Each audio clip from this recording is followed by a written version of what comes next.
अस्सलाम वालेकुम my dear students.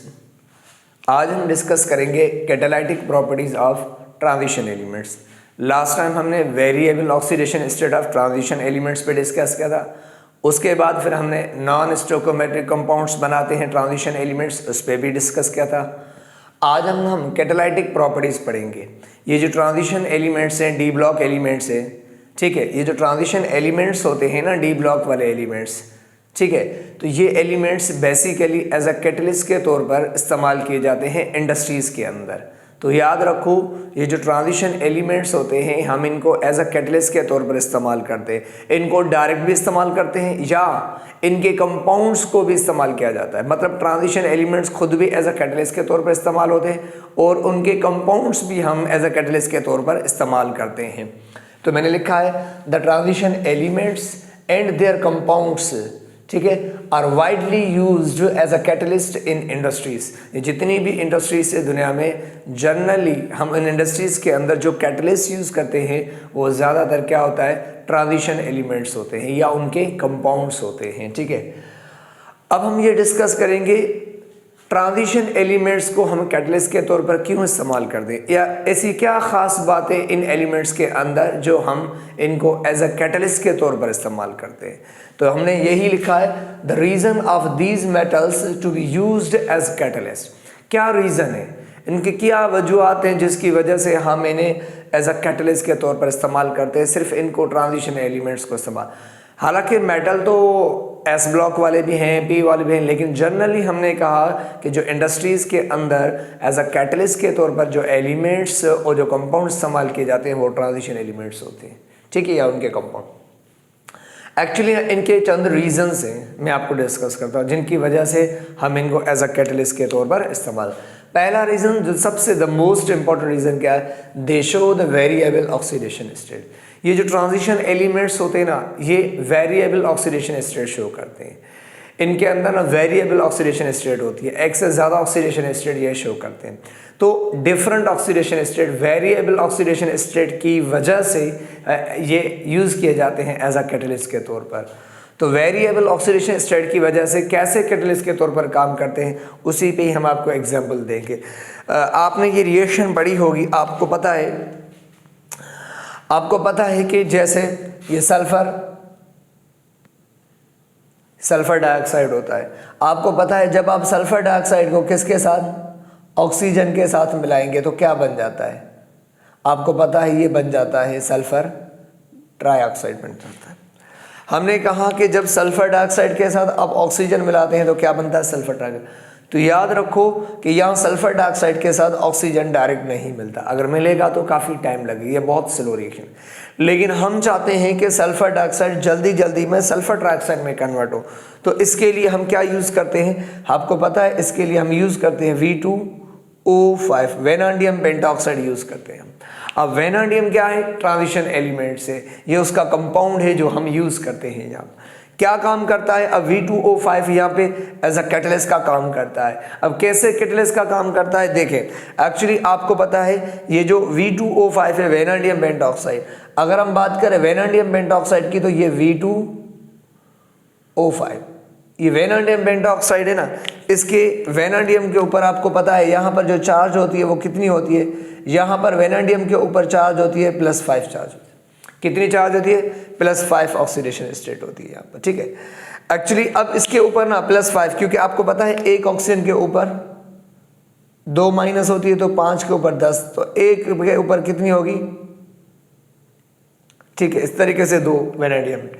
अब हमने कहा या वेनाडियम के ऊपर कितनी है, यहाँ पर जो है ना ये +5 इसके ऊपर ऑक्सीडेशन स्टेट है। अगर मैं ना आपको थोड़ा सा समझा देता हूँ, थोड़ा तवज्जो, मैंने कहा यहाँ पर थोड़ा तवज्जो कर, यहाँ पर लिख देता हूँ मैं आपको थोड़ा सा। जैसे मैंने कहा कि ये कौन है, ये सल्फर डाइऑक्साइड है, ये इसके साथ ऑक्सीजन मिलके क्या बनाता है, ये बनाता है सल्फर ट्राइऑक्साइड, ठीक है। तो हमने कहा ऑक्सीजन ये डायरेक्ट सल्फर डाइऑक्साइड के साथ स्लोली मिलता है। हम चाहते हैं कि इस सल्फर डाइऑक्साइड जल्दी सल्फर ट्राइऑक्साइड में करो, इसके लिए हम कैटलिस्ट यूज़ करते हैं, कौन सा, V2O5, वेनाडियम पेंटॉक्साइड।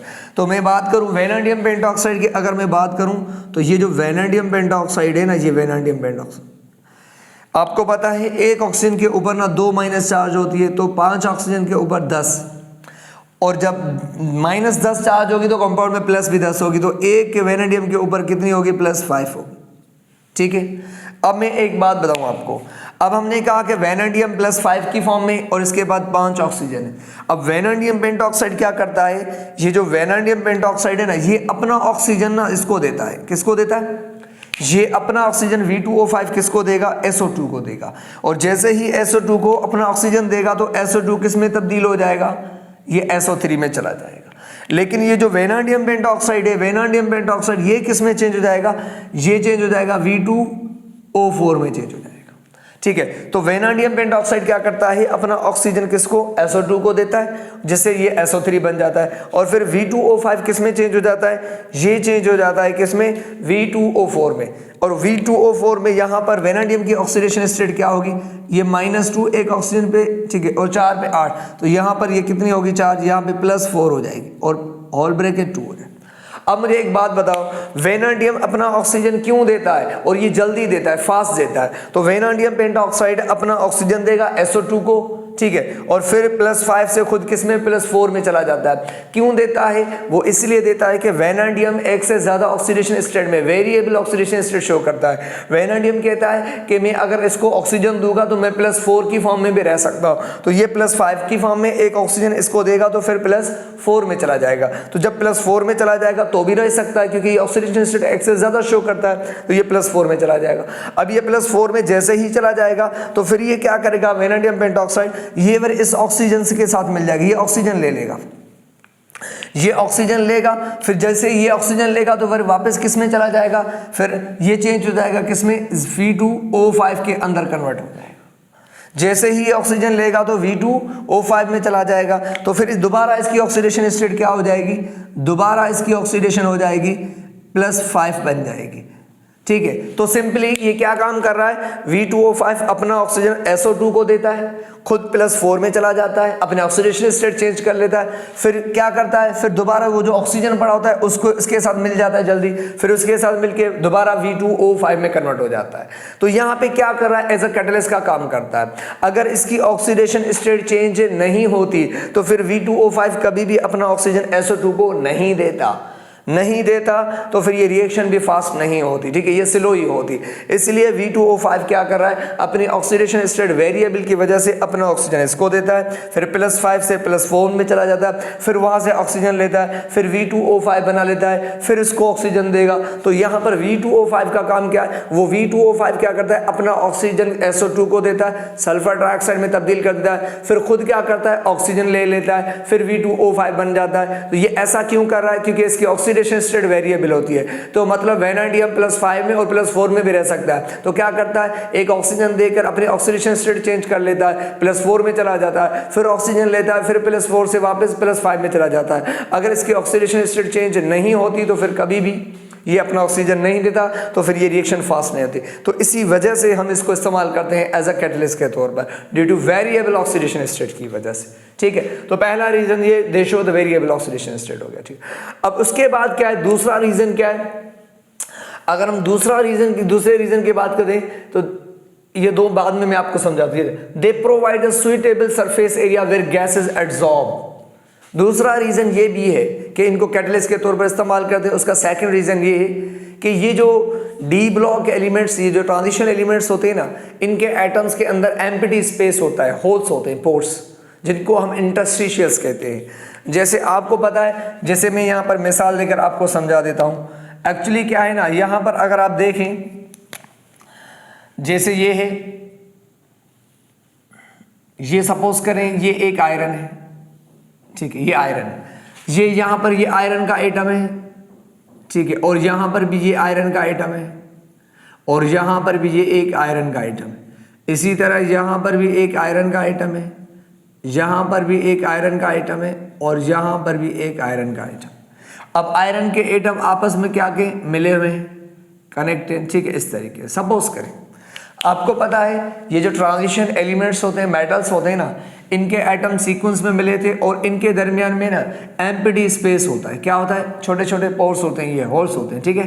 एक्चुअली ये एम्प्टी, इसको हम इंटरस्टिशियस कहते हैं। तो फिर क्या करते हैं कि आपको पता होगा कि ये जो नाइट्रोजन होता है, आपने पढ़ा होगा कि हैबर-बोश प्रोसेस में नाइट्रोजन हाइड्रोजन के साथ मिलके क्या बनाता है, ये बनाता है अमोनिया।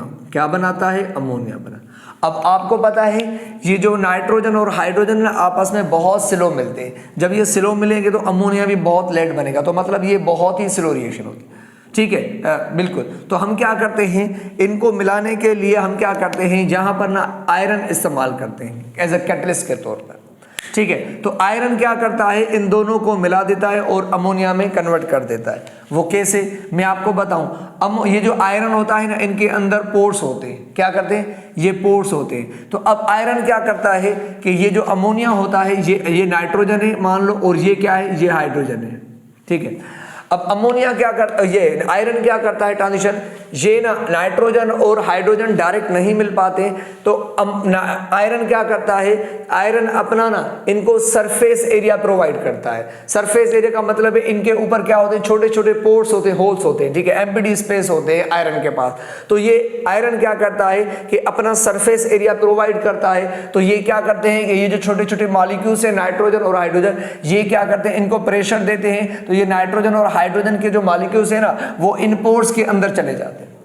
क्या करते हैं, ये पोर्स के अंदर, मतलब ये सरफेस पे क्या करता है, इनके सरफेस के ऊपर छोटे छोटे पोर्स होते हैं आयरन के, ये मैंने चंद लिखे हैं 2-3। ठीक है, तो इस तरीके से क्या करता है, हाइड्रोजन गैस और नाइट्रोजन गैस जब प्रेशर देते हैं, तो वो हाइड्रोजन गैस के मॉलिक्यूल्स क्या करते हैं कि आयरन के जो बीच में एम्प्टी स्पेस है ना, वो उनके अंदर एब्जॉर्ब हो जाते हैं। क्या हो जाते हैं, उनके सरफेस के ऊपर अंदर चिपक जाते हैं, इन होल्स के अंदर चल जाते हैं। अब जैसे ही नाइट्रोजन ये अंदर चला जाएगा, इसको अंदर करेगा, ये नाइट्रोजन अंदर चला जाएगा और हाइड्रोजन भी अंदर चला जाएगा यहां पर, तो ये हाइड्रोजन भी यहां पर अंदर चला जाएगा। तो फिर ये आयरन क्या करेगा, आयरन के पास में अपनी मेटालिक एनर्जी होती है। क्या होती है, मेटल। ये अपनी मेटालिक इन पोर्स के अंदर क्या करेगा, नाइट्रोजन और हाइड्रोजन को पोर्स में एब्जॉर्ब करेगा। एब्जॉर्ब करने के बाद क्या करेगा, इन मॉलिक्यूलर फॉर्म में होते हैं ना, तो फिर ये आयरन क्या करेगा, इनको ब्रेक कर देगा। क्या कर देगा, इनको क्या करेगा, एटम की फॉर्म में यहाँ पोर्स के अंदर इनको तोड़ देगा, ब्रेक कर देगा। और जैसे ही यहाँ पर ये मॉलिक्यूलर जो नाइट्रोजन है, ये क्या है, ये एटम की फॉर्म में कन्वर्ट हो जाएंगे। जैसे ही ये कन्वर्ट हो जाएंगे, तो आपको पता है नाइट्रोजन के एटम अलग हो जाएंगे, तो अनस्टेबल हो जाएंगे। अब जैसे ही अनस्टेबल हो जाएंगे, तो फिर यहाँ पर और भी हाइड्रोजन के एटम पड़े हुए हैं। ठीक है, यहाँ पर और भी नाइट्रोजन के एटम पड़े हुए हैं। तो जैसे ही ये हाइड्रोजन टूट जाएंगे अंदर पोर्स में, और ये नाइट्रोजन भी, तो फिर क्या होगा, यहाँ इसके आयरन के सरफेस के ऊपर ही ये जो पोर्स है उसके अंदर पड़े। अब ये क्या करेंगे, फिर नाइट्रोजन ना फिर आहिस्ता आहिस्ता क्या करेगा, इनके साथ इस पोर्स के अंदर मिलेगा। तो आज क्योंकि एटम की फॉर्म में हो जाता है, तो इनकी एटम की फॉर्म में कौन कन्वर्ट करता है, आयरन। फिर ये नाइट्रोजन क्या करता है, आहिस्ता आहिस्ता इस सरफेस के ऊपर ही, आयरन के सरफेस के ऊपर ही क्या करता है, फिर इन हाइड्रोजन के साथ मिल जाता है, और मिलकर क्या बना लेता है, मिलकर ना ये अमोनिया बना लेता है। और अमोनिया यहाँ पड़ी होती है, अमोनिया यहाँ एब्जॉर्ब होती है। फिर हम क्या करते हैं, जैसे ही कैटलिस्ट को हीट करेंगे, तो फिर यहाँ से ये अमोनिया रिलीज हो जाएगी। तो इस तरीके से डायरेक्ट। तो अब मुझे बताएं आप कि यह आयरन क्या काम कर रहा है, आयरन अपना सरफेस एरिया प्रोवाइड कर रहा है। क्या कर रहा है, नाइट्रोजन को भी सरफेस के ऊपर पोर्स के अंदर एब्जॉर्ब कर रहा है, हाइड्रोजन को भी एब्जॉर्ब कर रहा है, फिर उनको तोड़ रहा है एटम की फॉर्म में, फिर उसके बाद उनको मिला रहा है और मिलाकर अमोनिया बना के फिर रिलीज कर रहा है। तो इसका मतलब है कि यहाँ पे ये iron as a surface area provide कर रहा है, ताकि गैसेस के एटम आप मॉलिक्यूल आपस में ब्रेक हो जाए और आपस में मिलकर उनको प्रोडक्ट में तब्दील करके क्या कर रहा है, एस्केप कर रहा है, रिलीज कर रहा है। तो ये सरफेस एरिया प्रोवाइड कर रहा है, सिर्फ मदद कर रहा है। तो एज अ कैटलिस्ट के तौर पर आयरन चेंज नहीं होगा, आयरन की केमिकल में कोई भी चेंजिंग नहीं आएगी, रिमेन सेम रहेगा, लेकिन बस ये हेल्प करता है। क्या अपना सरफेस एरिया प्रोवाइड करेगा, नाइट्रोजन को भी पोर्स में लेगा, हाइड्रोजन को पोर्स लेगा, फिर उनको तोड़ेगा अंदर, फिर जैसे ही टूटेंगे वो आपस में मिलाएगा, उनको नाइट्रोजन और हाइड्रोजन मिला के अमोनिया बनाएगा, फिर हम हीट करेंगे तो ये अमोनिया यहाँ से रिलीज हो जाएगी। तो इस तरीके से ये सरफेस एरिया प्रोवाइड करके गैसेस को आपस में मिलाते हैं और इस तरीके से प्रोडक्ट में कन्वर्ट कर देते हैं। तो दूसरा रीजन ये कि they provide the suitable surface area where gas absorb हो जाती है, फिर उसके बाद रिएक्शन होती है इस तरीके से। नेक्स्ट अगर हम बात करें, दूसरी अगर हम बात करें तो ठीक है, तो इस तरीके से। अच्छा, बाकी दो ये जो हैं, ये they form the unstable intermediate product. तो ये बात यही है कि ये क्या कर रहे हैं, ये इनको तोड़ा, N2 को अंदर तोड़ देता है किस एटम फॉर्म में, तो ये एटॉमिक फॉर्म क्या है कि ये अनस्टेबल इंटरमीडिएट है, ऐसी इंटरमीडिएट जो जल्दी फटाफट किस में प्रोडक्ट में कन्वर्ट हो जाए, हम उस इंटरमीडिएट को क्या कहते हैं, वो अनस्टेबल इंटरमीडिएट कहते हैं। तो ये अनस्टेबल इंटरमीडिएट बनाता है, तो हम कह सकते हैं they form the unstable intermediate. तो इन्होंने अनस्टेबल इंटरमीडिएट बनाया, फिर उसके बाद ये नाइट्रोजन और हाइड्रोजन मिलके स्टेबल प्रोडक्ट किस में तब्दील हो जाएंगे, अमोनिया के अंदर। तो हम ये भी, और दे change the path of reaction, तो ये रिएक्शन का जो पाथ है वो चेंज करते हैं। वो कैसे, आपको पता है, जैसे यहाँ पर मैंने कहा SO2 डायरेक्ट ऑक्सीजन के साथ नहीं मिलता, तो हमने कहा SO2 अगर डायरेक्ट ऑक्सीजन के साथ मिलेगा SO3, तो ये बहुत स्लो रिएक्शन होती है, इसमें काफी एनर्जी की रिक्वायरमेंट होती है। तो हम क्या करते हैं V2O5, ये कैटलिस्ट क्या करता है, ये इसका पाथ चेंज कर देता है, इसका रास्ता चेंज कर देता है, तरीका चेंज कर देता है। तो V2O5 क्या करता है, ये अपना ऑक्सीजन इसको देता है और खुद वर इससे ऑक्सीजन लेकर किसमें, SO3 में तब्दील, तो पाथ चेंज हो रहा है। तो डायरेक्ट SO2O2 के साथ नहीं मिल रहा, ये पाथ है। तो रिएक्शन कहां से, सेकंड पाथ से जाती है कि V2O5 इसको अपना देता है और खुद इससे ऑक्सीजन से ऐड हो जाता है और इस तरीके से SO3 में, तो पाथ को चेंज हो रहा है, क्योंकि इस तरीके से रिएक्शन फास्ट होगी और एनर्जी की रिक्वायरमेंट भी कम होगी। तो इसलिए हम कहते हैं कि कैटलिस्ट क्या करते हैं, अपना पाथ चेंज करके दूसरे रास्ते से प्रोडक्ट बनाने में मदद करते हैं, जिससे क्या होता है, एनर्जी की रिक्वायरमेंट कम होती है। ठीक है, कुछ मैंने एग्जांपल्स लिखे हैं as a transition elements catalyst, किसके लिए कौन सा इस्तेमाल किया जाता है, ये इनमें से कुछ क्वेश्चंस आते हैं एग्जाम के अंदर। ठीक है, जैसे यहाँ पर प्लैटिनियम, निकिल और पैलाडियम, ये जो है ना, these are used in hydrogenation of vegetable oil. ये एग्जाम्पल, वेजिटेबल ऑयल होता है ना, ऑयल को जब हम घी में कन्वर्ट करते हैं तो उसके साथ हाइड्रोजन ऐड करते हैं। आपको पता है कि जब भी, याद रखो, जैसे ये ऑयल होता है, ऑयल को जब हम किस में चेंज करते हैं, ऑयल को जब हम घी में कन्वर्ट करते हैं, किस में, घी में, वेजिटेबल घी।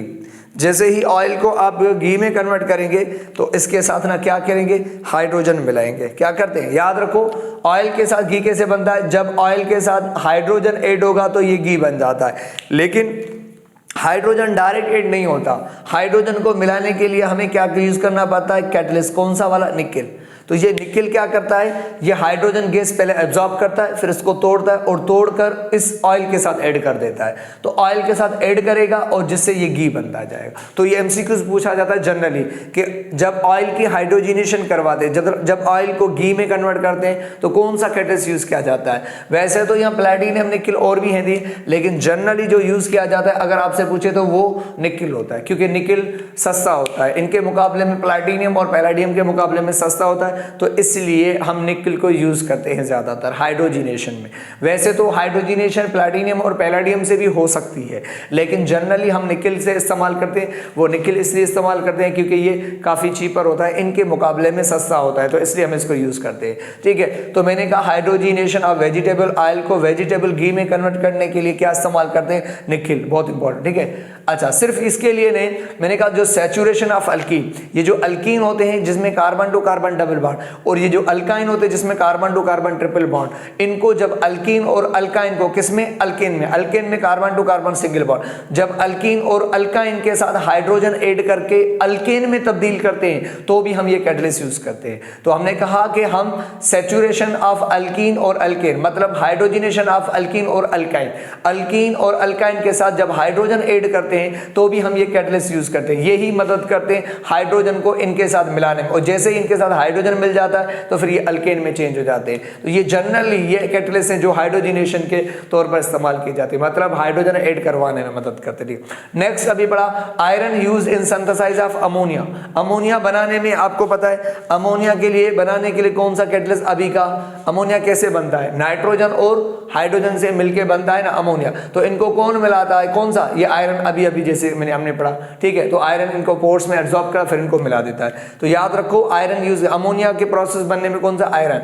और ये अमोनिया कौन से प्रोसेस से बनाते हैं, हैबर बोश प्रोसेस से बनाते हैं। पूछा जाता है अमोनिया हैबर, तो ये भी पूछा जा सकता है कि हैबर प्रोसेस में कौन सा कैटलिस्ट यूज किया जाता है, तो दैट इज आयरन किया जाता है। ठीक है, इसी तरह वेनाडियम पेंटाऑक्साइड हम कहाँ यूज करते हैं, कांटेक्ट टावर। याद रखो कांटेक्ट प्रोसेस में या कांटेक्ट टावर में, एमसीक्यू जाता है, कांटेक्ट प्रोसेस में V2O5 यूज किया जाता है, use in oxidation of SO2 को SO3 में कन्वर्ट करने के लिए V2O5 इस्तेमाल, और जिससे फिर हम क्या करते हैं, सल्फ्यूरिक एसिड बनाते हैं। इसी तरह मैग्नीज डाइऑक्साइड होता है, used for decomposition of hydrogen peroxide. ये जो हाइड्रोजन पेरोक्साइड है ना, इसको ये जब डिकम्पोज होता है हमने कहा ये जो हाइड्रोजन परऑक्साइड होता है H2O2, इसको हम जब तोड़ते हैं, इसको हम ब्रेक करते हैं तो इससे क्या बनता है, वाटर बनता है और प्लस में ऑक्सीजन बनता है। अब हाइड्रोजन परऑक्साइड जब ब्रेक होता है ना तो ये स्लो ब्रेक होता है। हम चाहते हैं कि ये हाइड्रोजन परऑक्साइड फास्ट जल्दी ब्रेक हो, तो इसलिए हम इसमें क्या यूज करते हैं, हम इसमें ना मैग्नीज डाइऑक्साइड इस्तेमाल करते हैं। ये क्वेश्चन आता है तो डिकम्पोजिशन, जब हाइड्रोजन परऑक्साइड को डिकम्पोज करने के लिए मैग्नीज डाइऑक्साइड इस्तेमाल करते हैं जिससे वो जल्दी ब्रेकिंग हो। ठीक है, अच्छा टाइटेनियम टेट्राक्लोराइड होगा। टाइटेनियम टेट्राक्लोराइड हम यूज करते हैं प्लास्टिक बनाने के लिए, जैसे प्लास्टिक्स बनाते हैं पॉलीमर्स, उनको बनाने के लिए हम टाइटेनियम टेट्राक्लोराइड इस्तेमाल करते हैं। और जैसे जिंक ऑक्साइड और क्रोमियम ऑक्साइड यूज करते हैं इन मैन्युफैक्चर ऑफ मीथेनॉल। जब मीथेनॉल बनाते हैं, जब मीथेनॉल हम बनाते हैं ना, जैसे मीथेनॉल यहाँ पर है कार्बन, यहाँ पर मैं लिखता हूँ हाइड्रोजन, हाइड्रोजन को जब किसके साथ, कार्बन मोनोऑक्साइड के साथ मिलाते हैं तो क्या बन जाता है, ये मीथेनॉल बन जाता है। क्या बन जाता है, ये मीथेनॉल। तो मीथेनॉल को बनाने के लिए भी हम कौन सा कैटलिस्ट यूज करते हैं, ये यूज करते हैं। ठीक है, जिंक ऑक्साइड और क्रोमियम ऑक्साइड इस्तेमाल करते हैं। ठीक है, तो ये क्रोमियम ऑक्साइड। तो कहने का मतलब ये चंद कैटलिस्ट है जो कॉमन कैटलिस्ट है, किसके लिए इस्तेमाल किए जाते हैं, इनको भी आप ध्यान में रख लें। ठीक है, चलें अब नेक्स्ट एर्थ properties of transition, transition elements की एर्थ property, magnetic properties. Magnetic properties, ये जो ट्रांजिशन एलिमेंट्स होते हैं ना, इनकी कुछ मैग्नेटिक प्रॉपर्टीज भी होती है। मैग्नेटिक प्रॉपर्टीज मींस कि ये जो ट्रांजिशन एलिमेंट्स होते हैं, अगर आप इनको मैग्नेटिक फील्ड में रखेंगे तो फिर ये ट्रांजिशन, कुछ ट्रांजिशन एलिमेंट्स ऐसे होते हैं जो मैग्नेटिक फील्ड के साथ अट्रैक्ट करते हैं। ठीक है, फिर कुछ ट्रांजिशन एलिमेंट्स ऐसे होते हैं जो मैग्नेटिक फील्ड के साथ रिपल करते हैं, मैग्नेट के साथ रिपल करते हैं। कुछ ऐसे भी होते हैं ट्रांजिशन एलिमेंट्स जो मैग्नेटिक फील्ड के साथ स्ट्रांगली अट्रैक्ट करते हैं। तो इसी बुनियाद पर कि जो ट्रांजिशन एलिमेंट्स जो है ना, तो वो क्या करते हैं, मैग्नेटिक फील्ड के अंदर अपना अलग अलग बिहेवियर शो करते हैं। तो एलिमेंट्स का मैग्नेटिक फील्ड के अंदर अलग अलग बिहेवियर शो करना, अलग अलग बिहेवियर दिखाना, इसे हम कहते हैं मैग्नेटिक प्रॉपर्टीज। तो आज हम उसी पे ही डिस्कस करेंगे कि ये जो ट्रांजिशन एलिमेंट्स होते हैं, ट्रांजिशन एलिमेंट्स खुद और उनके जो कंपाउंड्स होते हैं, दे शो द मैग्नेटिक प्रॉपर्टी, वो मैग्नेटिक प्रॉपर्टी शो करते हैं। मींस वो मैग्नेटिक फील्ड में अपना अलग अलग बिहेवियर शो करते हैं। वो रिपल करते हैं, कुछ अट्रैक्ट भी करते हैं और कुछ स्ट्रांगली अट्रैक्ट करते हैं। इसी बुनियाद पर कि जो मैग्नेटिक प्रॉपर्टीज हैं ट्रांजिशन एलिमेंट्स की, उनको तीन हिस्सों में क्या तकसीम किया गया। तीन टाइप की मैग्नेटिक प्रॉपर्टीज होती हैं ट्रांजिशन एलिमेंट्स। एक होते हैं पैरामैग्नेटिक होते हैं, एक डायामैग्नेटिक होते हैं और एक फेरोमैग्नेटिक होते हैं। मैं आपको सिंपली लफ्जों में समझाऊं, पैरामैग्नेटिक कहते हैं ऐसे ट्रांजिशन एलिमेंट्स या उनके कंपाउंड जो मैग्नेट के साथ अट्रैक्ट हो, जो मैग्नेटिक फील्ड के साथ अट्रैक्ट करते हैं, हम उनको पैरामैग्नेटिक कहते हैं। उन एलिमेंट्स और कंपाउंड को जो मैग्नेटिक फील्ड के साथ अट्रैक्ट करते हैं, जो मैग्नेट के साथ अट्रैक्ट करते हैं एलिमेंट्स और कंपाउंड, हम उनको पैरामैग्नेटिक कहते हैं और उनके इस फिनोमेना को पैरामैग्नेटिज्म कहते हैं। ठीक है, डायामैग्नेटिक कहते हैं कि ऐसे एलिमेंट या कंपाउंड उनके जो मैग्नेटिक फील्ड के साथ रिपल करे, मतलब अट्रैक्ट नहीं करे, स्लाइटली रिपल करे, ठीक है, जिनके साथ अट्रैक्शन ना होती है। जब ऐसे एलिमेंट कंपाउंड जो मैग्नेट की फील्ड के साथ अट्रैक्ट ना हो, जो मैग्नेट के साथ अट्रैक्शन नहीं करे, जो मैग्नेट के साथ थोड़ी सी रिपल्शन करे, हम ऐसे एलिमेंट कंपाउंड को डायामैग्नेटिक कहते हैं और उनके इस फिनोमेना को डायामैग्नेटिज्म कहते हैं। ठीक है, फेरोमैग्नेट कहते हैं ऐसे ट्रांजिशन एलिमेंट्स या कंपाउंड जो मैग्नेटिक फील्ड के साथ स्ट्रांगली अट्रैक्ट हो, क्या स्ट्रांगली अट्रैक्ट होते हैं, हम उन एलिमेंट्स को क्या कहते हैं, फेरोमैग्नेटिक कहते हैं। हम उन सब्सटेंस को क्या कहते हैं, फेरोमैग्नेटिक, और उनके इस फिनोमेना को फेरोमैग्नेटिज्म कहते हैं। तो मैंने यहाँ पे लिखा है पैरामैग्नेटिक किसे कहते हैं, सच ट्रांजिशन एलिमेंट्स, ऐसे transition elements and there compound, और उनके compound which can be attracted, जो मैग्नेटिक फील्ड के साथ अट्रैक्ट हो, आर कॉल्ड, हम उनको पैरामैग्नेटिक कहते हैं। अब सवाल ये पैदा होता है कि वो पैरामैग्नेटिक कौन से होते हैं और वो क्यों अट्रैक्ट करते हैं मैग्नेटिक फील्ड के साथ, मैग्नेट के साथ, तो उसी पे डिस्कस कर। और फिर मैंने लिखा है इनके फिनोमेना को पैरामैग्नेटिज्म कहते हैं। और मैंने यहाँ लिखा है पैरामैग्नेटिज्म क्यों होता है, मतलब ये मैग्नेटिक फील्ड के साथ क्यों अट्रैक्ट करते हैं, ये मैग्नेट के साथ क्यों अट्रैक्ट करते हैं, ये मकनातीस के साथ क्यों अट्रैक्ट करते हैं, इनके अंदर ऐसी क्या खास बात है, क्या वजह। तो मैंने लिखा है paramagnetism is due to presence of unpaired electron. ये जो पैरामैग्नेटिज्म होता है ना, ये अनपेयर्ड इलेक्ट्रॉन की वजह से होता है, और स्पेशली डी ऑर्बिटल। कहने का मतलब ये है कि ये जो पैरामैग्नेटिक बिहेवियर होता है, मतलब कि एलिमेंट्स का मैग्नेट के साथ अट्रैक्ट होना, ये होता है अनपेयर्ड इलेक्ट्रॉन की वजह से। जिस एलिमेंट में या कंपाउंड में अनपेयर्ड इलेक्ट्रॉन होते हैं वो पैरामैग्नेटिक होता है, वो मैग्नेट के साथ अट्रैक्ट करता है, ठीक है। जैसे मिसाल के तौर पर दें, आप स्कैंडियम की बात करें, स्कैंडियम का एटॉमिक नंबर 21 है, तो 21 इलेक्ट्रॉन है, 4s2 तक 20 होते हैं, और 3d1। आपको पता है डी में एक इलेक्ट्रॉन है, और एक इलेक्ट्रॉन क्या होता है, एक इलेक्ट्रॉन। आपको पता है अगर एक इलेक्ट्रॉन है तो इसका क्या मतलब है, अगर ये एक इलेक्ट्रॉन है तो इसका मतलब ये है कि इसके अंदर ये अनपेयर्ड इलेक्ट्रॉन है। और जिसमें हमने कहा अनपेयर्ड इलेक्ट्रॉन है, इवन 1 भी हो, तो वो क्या करेगा, वो मैग्नेट के साथ अट्रैक्ट करेगा, वो मैग्नेटिक फील्ड के साथ अट्रैक्ट करेगा। क्यों सर, क्योंकि एक इलेक्ट्रॉन जब अगर अनपेयर्ड इलेक्ट्रॉन होता है ना, तो उनकी स्पिन 1 होती है, ठीक है। जैसे आपको पता है, मान लो ये मैग्नेट है, ये मैग्नेट है, ठीक है। अब मैग्नेट के बाद आपको पता है, सपोज करें ये मैग्नेट का क्या है, नॉर्थ पोल है, और ये मैग्नेट का साउथ पोल है। आपको पता है अब इसके अंदर क्या है, ये एक इलेक्ट्रॉन है जो कि अकेला इलेक्ट्रॉन है, अनपेयर्ड। और आपको पता है इलेक्ट्रॉन मोशन करता है, 2 टाइप के मोशन करता है। एक तो इलेक्ट्रॉन ऑर्बिटल में मूव करता है जिसको ऑर्बिटल मोशन कहते हैं, लेकिन साइंटिस्ट ने कहा एक तो इलेक्ट्रॉन ना स्पिन मोशन भी करता है, ऐसे भी घूमता है, अपनी एक्सिस पे भी घूमता है। तो साइंटिस्ट ने कहा अगर इलेक्ट्रॉन अकेला है, अनपेयर्ड है, तो अकेला अनपेयर्ड इलेक्ट्रॉन क्या करता है, स्पिन मोशन करता है, अपनी एक्सिस पे रोटेट करता है जैसे ही। और इलेक्ट्रॉन क्या है, एक चार्ज पार्टिकल है। तो साइंटिस्ट का कहना है जब भी कोई चार्ज पार्टिकल स्पिन मूवमेंट करता है, जब स्पिन मोशन करता है, अपनी एक्सिस पे घूमता है, जब भी कोई चार्ज पार्टिकल क्या करता है, स्पिन मोशन करता है, तो उसके स्पिन मोशन से क्या होता है कि मैग्नेटिक फील्ड प्रोड्यूस होती है। क्या पैदा, मैग्नेटिक फील्ड प्रोड्यूस होती है। तो ये अकेला इलेक्ट्रॉन है, जब ये सपोज करें ये क्लॉकवाइज रोटेट कर रहा है, ये क्या कर रहा है, अपने स्पिन में घूम रहा है, एक चार्ज पार्टिकल है, जैसे ही ये स्पिन मोशन करता है तो इसकी स्पिन मोशन की वजह से क्या मैग्नेटिक फील्ड प्रोड्यूस होती है। और जैसे ही इस इलेक्ट्रॉन की रोटेशन की वजह से, इसकी स्पिन मोशन की वजह से क्या मैग्नेटिक फील्ड प्रोड्यूस होगी। उस मैग्नेटिक फील्ड प्रोड्यूस से क्या होगा कि एक साउथ पोल प्रोड्यूस होगा और एक नॉर्थ पोल प्रोड्यूस होगा। जैसे ही इसके नॉर्थ और साउथ पोल प्रोड्यूस होगा तो फिर इसके मैग्नेट के करीब रखेंगे तो फिर इसका साउथ क्या होगा, मैग्नेट फील्ड के साथ क्या करेगा, अट्रैक्शन करेगा, जिसकी वजह से ये क्या करेंगे, ये एलिमेंट जाके मैग्नेट के साथ अट्रैक्ट हो जाते हैं, उसकी फील्ड के साथ अट्रैक्ट हो जाते हैं। क्यों, क्योंकि अकेला इलेक्ट्रॉन जब भी स्पिन मोशन करता है तो उसकी मैग्नेटिक फील्ड प्रोड्यूस होती है, मतलब साउथ और नॉर्थ पोल प्रोड्यूस होंगे, और मैग्नेट के साथ भी तो नॉर्थ और साउथ होते हैं। जैसे ये फील्ड पैदा होगी तो इसकी वजह से, इस फील्ड प्रोड्यूस की वजह से ये मैग्नेट के साथ अट्रैक्ट हो जाते हैं, ठीक है। इस तरीके से अगर मैं आपको कहूं कि अगर अनपेयर्ड इलेक्ट्रॉन नहीं होगा, अगर किसी ऑर्बिटल, अगर किसी एलिमेंट में इलेक्ट्रॉन पेयर्ड है, अनपेयर्ड नहीं है, तो अगर पेयर्ड होते तो आपको पता है एक इलेक्ट्रॉन क्लॉकवाइज रोटेट करेगा, एक एंटी क्लॉकवाइज। जो क्लॉकवाइज रोटेट करेगा, सपोज करें उसका नॉर्थ ऊपर और नॉर्थ साउथ ऊपर और नॉर्थ नीचे बनेगा।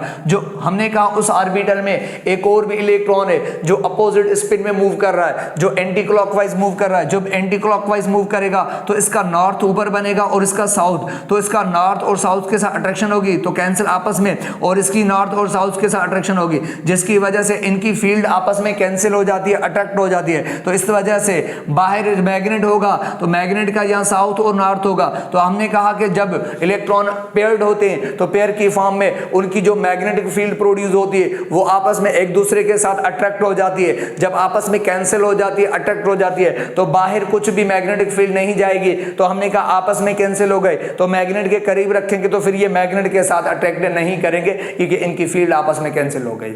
इसलिए कि हम कहते हैं कि जिस एलिमेंट के अंदर अनपेयर्ड इलेक्ट्रॉन होंगे वो ही अपनी मैग्नेटिक फील्ड प्रोड्यूस करेगा और जिसकी वजह से मैग्नेट फील्ड के साथ, मैग्नेट के साथ अट्रैक्ट हो जाएगा, ठीक है। तो हमने कहा स्कैंडियम के डी में एक अनपेयर्ड इलेक्ट्रॉन है तो आप इसको मैग्नेट के बराबर में रखेंगे तो मैग्नेट के साथ अट्रैक्ट होगा क्योंकि इसके अंदर अनपेयर्ड इलेक्ट्रॉन की वजह से फील्ड प्रोड्यूस होगी साउथ और नॉर्थ। इसी तरह टाइटेनियम का एटॉमिक नंबर 22 है, 4s2 तक 20 होता है, 3d2 तक क्या होगा 22, तो इसके डी में कितने इलेक्ट्रॉन है 2 इलेक्ट्रॉन है। तो हमने कहा दोनों क्या होते हैं अनपेयर्ड, क्योंकि डी के 5 ऑर्बिटल होते हैं। अकॉर्डिंग टू हुंड्स एक डी एक्स वाई में रखेंगे तो दूसरा डी एक्स जेड में रखेंगे, एक एक करके रखेंगे। तो आपको पता है इसमें 2 अनपेयर्ड इलेक्ट्रॉन है, तो हम कहेंगे क्या है कि 2 अनपेयर्ड इलेक्ट्रॉन, ये भी क्या है पैरामैग्नेटिक है। वेनेडियम की बात करें 4s2 3d3, तीनों इलेक्ट्रॉन अनपेयर्ड है, डी में एक एक पड़े होते हैं ऑर्बिटल में, तो ये भी क्या है, ये भी क्या है, ये भी पैरा है। क्रोमियम के डी में 5 अनपेयर्ड इलेक्ट्रॉन है, मैग्नीज के डी में 5 इलेक्ट्रॉन। ये वो एलिमेंट्स है जिनके डी ऑर्बिटल में जनरली क्या अनपेयर्ड इलेक्ट्रॉन होते हैं, तो इसलिए हम इनको क्या कहते हैं, दीज आर द पैरामैग्नेट। तो ये पैरामैग्नेट, तो ये मैग्नेटिक फील्ड के साथ अट्रैक्ट करते हैं। अब सवाल ये पैदा होता है, सारे तो मैग्नेटिक फील्ड के साथ अट्रैक्ट करते हैं, सारे मैग्नेट के साथ अट्रैक्ट करते हैं, लेकिन ज्यादा स्ट्रॉन्ग अट्रैक्ट कौन करेगा, ज्यादा अट्रैक्ट कौन करेगा, मतलब ज्यादा पैरामैग्नेटिक कौन है। अगर आपसे पूछे कि इनमें से ज्यादा पैरामैग्नेटिक कौन है, ज्यादा कौन अट्रैक्ट करेगा मैग्नेटिक फील्ड के साथ, तो फिर आप क्या करेंगे, तो मैंने लिखा है यहाँ पर paramagnetism is directly proportional to number of unpaired electron. जिस एलिमेंट या जिस कंपाउंड के अंदर क्या होंगे, नंबर ऑफ अनपेयर्ड इलेक्ट्रॉन ज्यादा होंगे, उसका पैरामैग्नेटिज्म बिहेवियर ज्यादा होगा, वो मतलब कि मैग्नेट के साथ ज्यादा अट्रैक्ट करेगा। ठीक है, तो कैसे, उसके लिए एक फार्मूला भी है जिसको बोहर मैग्नेटॉन कहा जाता है। बोहर मैग्नेटॉन को हम म्यू से रिप्रेजेंट करते हैं। Bohr magneton is equal to किसके बराबर होता है, √n होल ब्रैकेट n+2, ये फार्मूला है। अब ये n किसको रिप्रेजेंट करता है, ये n रिप्रेजेंट करता है नंबर ऑफ अनपेयर्ड इलेक्ट्रॉन को। किसको रिप्रेजेंट करता है, नंबर ऑफ अनपेयर्ड इलेक्ट्रॉन कितने होते हैं, आप उसके हिसाब से उसका बोहर मैग्नेटॉन। ये बोहर मैग्नेटॉन क्या है, बोहर मैग्नेटॉन इज, याद रखो इसको Bm कहते हैं। Bohr magneton is a unit of paramagnetism. याद रखो जैसे फोर्स का यूनिट होता है न्यूटन, तो हम पैरामैग्नेटिज्म किससे मेजर करते हैं, कौन से यूनिट में पूछा जाता है, तो बोहर मैग्नेटॉन Bm से। ठीक है, तो कैसे इसको म्यू से रिप्रेजेंट करते हैं। अब आप किसी भी पैरामैग्नेट, किसी भी एलिमेंट का पैरामैग्नेट अप्रोक्सीमेट मालूम कर सकते हैं। वो कैसे, मान लो इसमें अनपेयर्ड इलेक्ट्रॉन कितने हैं, एक अनपेयर्ड इलेक्ट्रॉन है स्कैंडियम में, तो यहाँ पर 1 रखो और यहाँ पर भी 1 रखो, तो 1 को प्लस करें 2 के साथ तो 3 हो जाएगा, और 3 को 1 से मल्टीप्लाई करोगे 3। अब हमने कहा 3 का स्क्वायर रूट निकलता है, 3 का तो नहीं निकलता सर, लेकिन 4 का निकलता है, कितना 2, तो हमने कहा 4 का निकलता है 2, लेकिन 3 का नहीं निकला, तो 4 का निकला। 4 से 3 थोड़ा सा कम है, तो आप आंसर की वैल्यू थोड़ी सी कम कर दे, 1.7 समथिंग आंसर आएगा। सेकंड है 2 अनपेयर्ड इलेक्ट्रॉन है, तो 2 रखो, 2 को यहाँ रखो, 2 को प्लस करो 2 के साथ 4, फिर 4 को बाहर 2 रखेंगे, 2 से मल्टीप्लाई करेंगे, कितने हो जाएगा 8।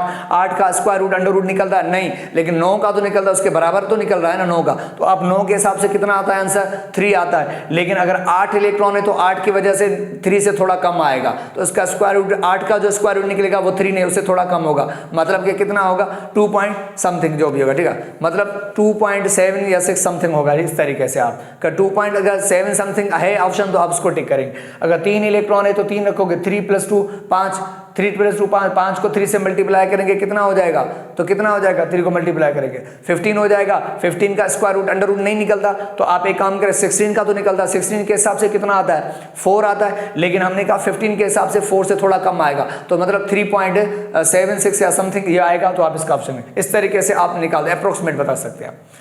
चलो अब उसके बाद डायामैग्नेटिक। अच्छा एक और बात, ये तो एलिमेंट है, इनके कंपाउंड भी देकर आपसे पूछे जा सकते हैं। मान लो अगर आपके पास पूछा जाए, अगर आपसे ये पूछा जाए कि जैसे टाइटेनियम टेट्राक्लोराइड है, ये एक कंपाउंड है, आपसे पूछा जाएगा कि अगर हम इसको मैग्नेटिक फील्ड में रखें तो क्या ये मैग्नेट के साथ अट्रैक्ट होगा या नहीं होगा, तो आप क्या करेंगे, आप इस टाइटेनियम की बात करें, क्या इस टाइटेनियम के ऊपर कितनी चार्ज है, 4 क्लोरीन है, तो टाइटेनियम के ऊपर +4 चार्ज होती है। और हमने कहा टाइटेनियम के डी में कितने अनपेयर्ड इलेक्ट्रॉन 2, लेकिन यहां पर टाइटेनियम +4 है, क्या है टाइटेनियम +4 है, तो इसका मतलब क्या है कि टाइटेनियम के पास 2 इलेक्ट्रॉन s में और 2 d में, चारों चले गए।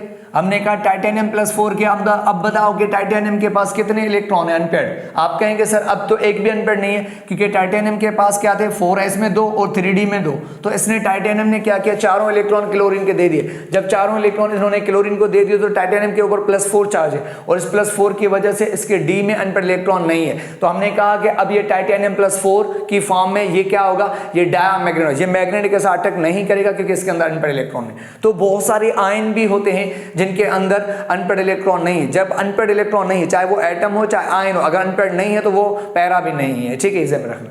डायामैग्नेटिक किसे कहते हैं? ऐसे elements which can not be attract by magnetic field, ऐसे एलिमेंट जो मैग्नेटिक फील्ड के साथ अट्रैक्ट नहीं हो, या हम ऐसे कह सकते हैं स्लाइटली रिपल्ड हो, मतलब थोड़ा सा रिपल्ड हो, अट्रैक्ट नहीं हो रहा तो इसका मतलब है कि वो रिपल हो रहा है थोड़ा सा, ठीक है।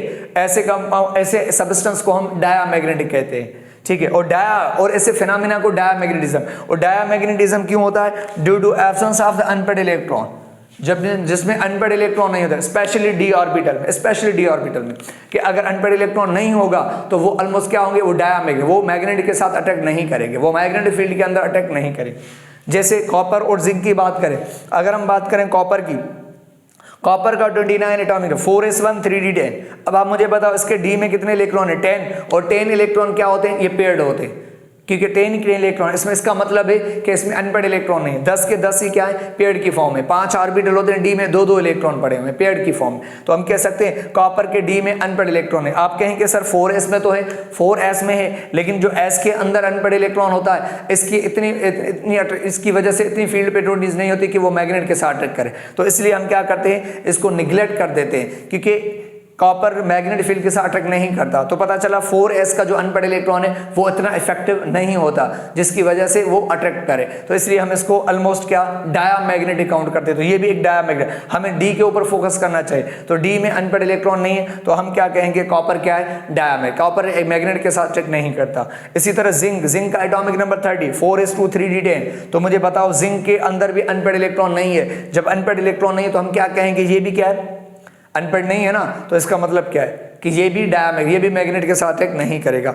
ये तो एटम है। हम इनकी अगर आयन की फॉर्म में लिखें, अगर कॉपर, अगर मैं लिख दूं कॉपर प्लस, अगर क्या ये तो कॉपर है, कॉपर प्लस क्या ये पैरा है, डाया है? आप कहेंगे सर प्लस का मतलब है 4s से इलेक्ट्रॉन निकालेंगे, 4s से निकालेंगे, ये तो पक्का फिर डाया है, क्योंकि एक इलेक्ट्रॉन ये अनपेड था वो भी चला गया। अब कॉपर प्लस में तो सिर्फ d10 है, 3d10 है, इसका मतलब है ये क्या है? ये तो पक्का डाया है। ये क्या है? ये डाया है, ठीक है। इसी तरह अगर मैं आपको कहूं कॉपर प्लस 2, अगर आपको मैं कहूं कॉपर प्लस 2 पैरा है डाया, अब कॉपर प्लस 2 तो इसका मतलब है जब कॉपर प्लस 1 था तो एक इलेक्ट्रॉन, या अगर प्लस 2 है तो एक इलेक्ट्रॉन डी से निकालेंगे। जैसे ही डी, क्योंकि आपको पता है कॉपर प्लस 2 का क्या होता है? 3d 9 होता है। 9 है तो इसका मतलब है डी में 10 इलेक्ट्रॉन पेड है। 9 है तो इसका मतलब है इसके डी में एक अनपेड इलेक्ट्रॉन है, तो इसका मतलब है कि ये डाया नहीं, ये क्या रहेगा? ये पैरा रहेगा। तो अब ये पैरा है। तो आयन की फॉर्म, कुछ आयन पैरा भी होते हैं, डाया। अगर अनपेड होंगे डी में तो वो पैरा, अगर नहीं होंगे अनपेड डी में तो फिर वो डाया कहलाए। इसी तरह जिंक अगर प्लस 2 की फॉर्म में पढ़ाओ, प्लस 2 की फॉर्म में आपको पता है इसके 2 इलेक्ट्रॉन ये चले जाएंगे, तो फिर उसके बावजूद भी इसका डी फुलफिल्ड है, इसके डी में सारे पेयर्ड है, कोई अनपेड नहीं रहेगा। तो इसलिए ये भी क्या है कि जिंक प्लस 2 की फॉर्म में भी क्या होता है? दिस इज आल्सो डायामैग्नेटिक होता है। तो इस तरीके से आयन और एलिमेंट की पैरा और डायामैग्नेटिक आप फाइंड कर सकते हैं। Last one ferromagnetic. फेरोमैग्नेटिक कहते हैं सच एलिमेंट्स, ऐसे elements which can be magnetize, ऐसे एलिमेंट्स जो स्ट्रांगली अट्रैक्ट होते हैं। तो याद रखो फेरोमैग्नेटिक कहते हैं ऐसे एलिमेंट्स या ऐसे सबस्टेंस जो मैग्नेट के साथ या मैग्नेटिक फील्ड के साथ स्ट्रांगली अट्रैक्ट करे, हम उनको फेरोमैग्नेटिक कहते हैं। और याद रखो जो भी एलिमेंट्स या जो भी सबस्टेंस स्ट्रांगली अट्रैक्ट करते हैं मैग्नेटिक फील्ड के साथ ना, हम उन्हीं एलिमेंट से मैग्नेट बनाते हैं, हम उन्हीं एलिमेंट्स को क्या करते हैं? मैग्नेटाइज करते हैं, उनको कन्वर्ट करते हैं मैग्नेट में। तो फेरोमैग्नेट क्या? ऐसे elements which can B magnetised, ऐसे एलिमेंट जो मैग्नेटाइज हो सके, विच can B convert into magnet, जिसको हम मैग्नेट में कन्वर्ट कर सके, ठीक है। हम उनको फेरोमैग्नेटिक कहते हैं, ठीक है। क्या कहते हैं? हम उनको फेरोमैग्नेटिक कहा जाता है। वो कौन से एलिमेंट है जो स्ट्रॉन्ग फील्ड मतलब कि स्ट्रांगली अट्रैक्ट करते हैं मैग्नेट फील्ड के साथ और जिनको हम मैग्नेटाइज कर सकते हैं? वो ये 3 एलिमेंट्स हैं। फीकोनी, क्या? फीकोनी मतलब आयरन, कोबाल्ट, निकेल। फीकोनी बस याद रखो, फी आयरन, कोबाल्ट, निकेल, ठीक है। Iron, cobalt, nickel, these are the ferromagnetic, these are attracted with किसके साथ अट्रैक्ट है? ये मैग्नेट फील्ड के साथ स्ट्रांगली अट्रैक्ट करते हैं, इसलिए हम इनको मैग्नेट में कन्वर्ट करते हैं और इनको मैग्नेटाइज कर सकते हैं इनको, ठीक है। तो ये थी magnetic properties of transition elements. अगर आप लोगों को मेरे लेक्चर्स पसंद आ गए, मतलब कि आपको अच्छी तरीके से समझ में आ रहा है, तो प्लीज़ आप मेरे चैनल को सब्सक्राइब करें और शेयर भी करें अपने फ्रेंड्स को, ताकि वो भी बहुत कुछ सीखेंगे इंशाल्लाह। ये डी ब्लॉक एलिमेंट्स है, इसके अलावा जो पीछे बहुत सारे चैप्टर्स मैंने डिस्कस किए हैं, P block, S block, hydrogen, ये इन सबको कवर कर लो। इससे आपके एग्जाम भी अच्छे होंगे और ये एंट्री टेस्ट के लिए तो बहुत ही अच्छे हैं, प्री मेडिकल और प्री इंजीनियरिंग के लिए। ठीक है, इंशाल्लाह फिर हम नेक्स्ट क्लास में नेक्स्ट लेक्चर के साथ मिलेंगे। Thank you very much.